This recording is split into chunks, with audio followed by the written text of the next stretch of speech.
ప్రియమైన తెలంగాణ ప్రజలందరికీ వందనాలు. గౌరవనీయులైన పవన్ అన్న గారు, మీరు ఒక నటుడుగా, గద్దరన్న అభిమానిగా తెలంగాణ ప్రజలు ఎప్పుడు మిమ్మల్ని గౌరవిస్తానే ఉంటారు. కానీ తెలంగాణ ఆవిర్భావ దినోత్సవం రోజు మీరు మాట్లాడిన మాటలు ఒక తెలంగాణ ఆడబిడ్డగా నేను ఖచ్చితంగా ఖండిస్తున్నాను.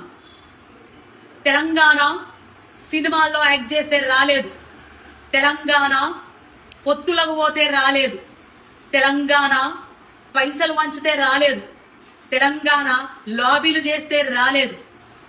తెలంగాణ పోరాటం ఓ సాయుధ పోరాటం.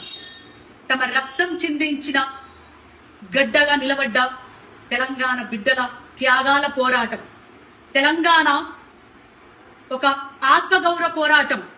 ఎవరిని ఒక బాధ పెట్టకుండా, ఎవరిని హింసించకుండా తమను తాము ఆహుతి చేసుకున్న శ్రీకాంత్ చారియే సాక్ష్యం. తెలంగాణ పోరాటం ఒక సాంస్కృతిక యుద్ధం.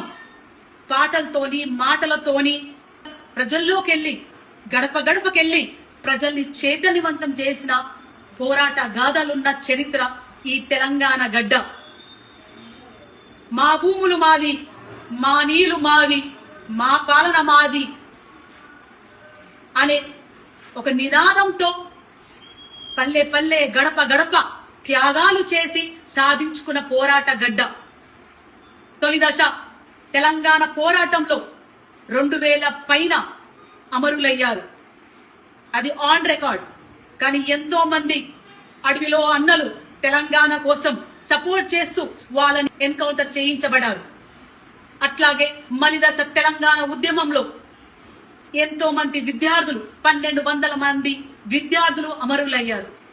జేఏసీ ఆధ్వర్యంలో ఎంతో మంది గవర్నమెంట్ ఉద్యోగాలు తీసేశారు.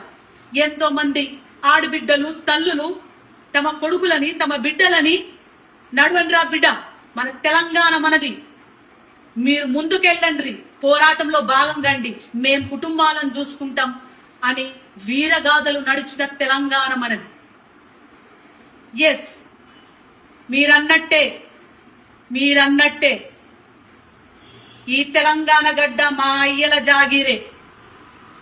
మీరన్నట్టే నిన్న తెలంగాణ గడ్డ మా అయ్యల జాగీరు, ఈ రోజు మా జాగీరు, రేపు మా భావితరాల బిడ్డలు తెలంగాణ వారసులు.